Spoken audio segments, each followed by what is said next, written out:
Now, occasionally, culture warriors like to have a little competition. A story breaks in the news and they take to social media to try and be as irrational and hysterical as possible about it.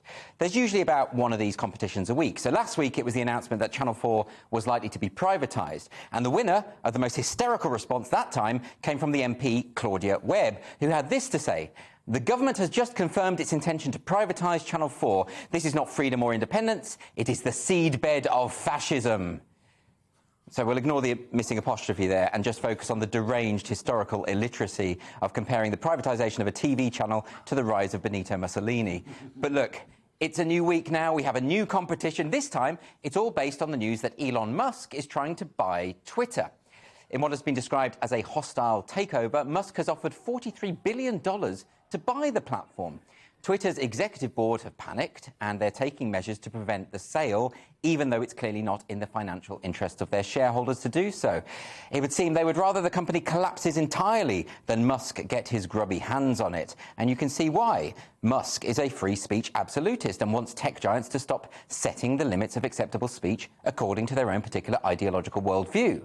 Silicon Valley, you see, is dominated by those who are in the grip of a new identity-obsessed religion of what they misleadingly call social justice.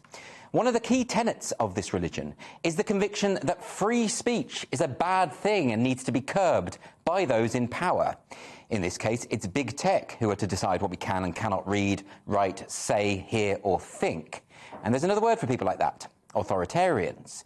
Now, to be fair, big tech is always under pressure from governments to regulate the material that appears on their platforms. Our Tory government is currently pushing through their disastrous online safety bill, which is only likely to put extra pressure on big tech to censor. But all of this is based on a false premise, that online discourse directly produces real-world harm.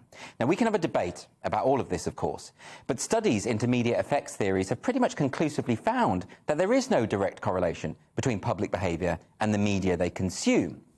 Leaving that to one side, you'll have noticed that activists who have been for years cheering on big tech censorship always repeat the mantra, well, Twitter is a private company, it can do what it likes.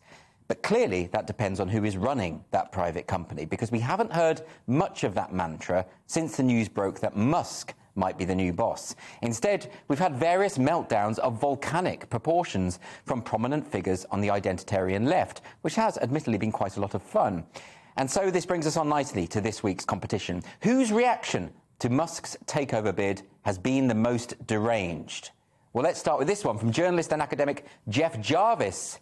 He says, "Today on Twitter feels like the last evening in a Berlin nightclub at the twilight of Weimar, Germany."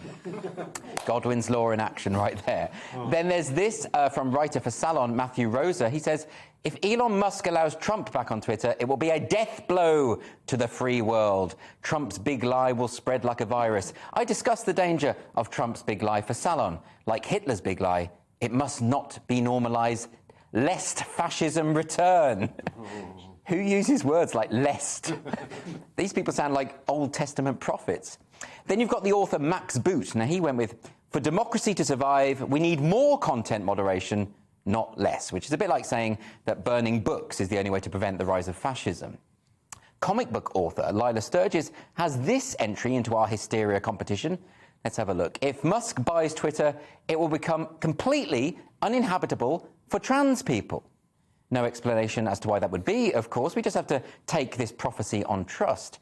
The American video game developer Brianna Wu was reliably maniacal, as usual. So this is what Brianna Wu said: "If Musk buys Twitter, dismantles everything the trust and safety team has done, many of us will go elsewhere. It will literally destroy Twitter." And mark the sequel.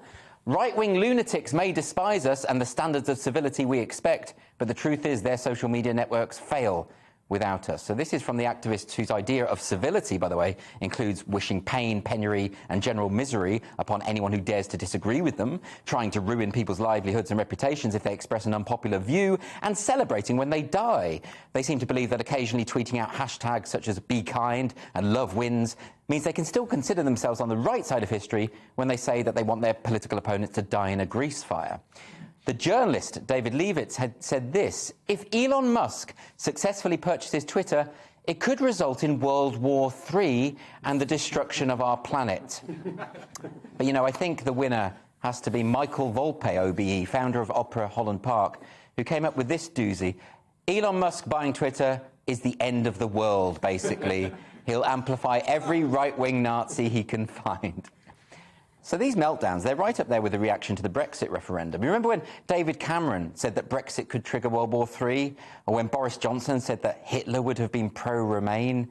And consider this.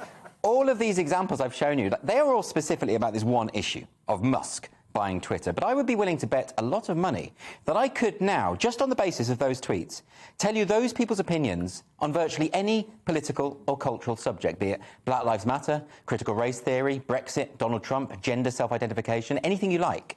And you'd be able to do it too. Because when people become immersed in an ideology, they're no longer thinking for themselves, they're reading from an approved script, following someone else's rules. It's the death of critical thinking. Now, of course, when we look back at Brexit, most people are now happy to admit that they went a bit mad. You know, hindsight is a great detoxifier. And it'll be the same with Elon Musk's attempt to buy Twitter.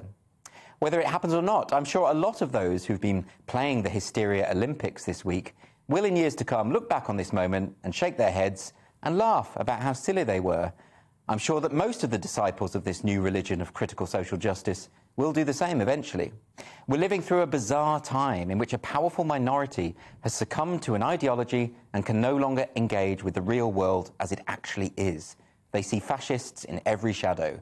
They can only see the world through the prism of group identity and power structures, and they are terrified of freedom of speech and the horrors it might bring. I, for one, hope that Elon Musk is successful in his takeover bid. The big tech oligopoly needs to be challenged somehow, and given how they all collaborated to take down Parler when it threatened to emerge as a rival to Twitter, this might be the only way. If Musk does succeed, it might not make things any better, but it can hardly make them any worse.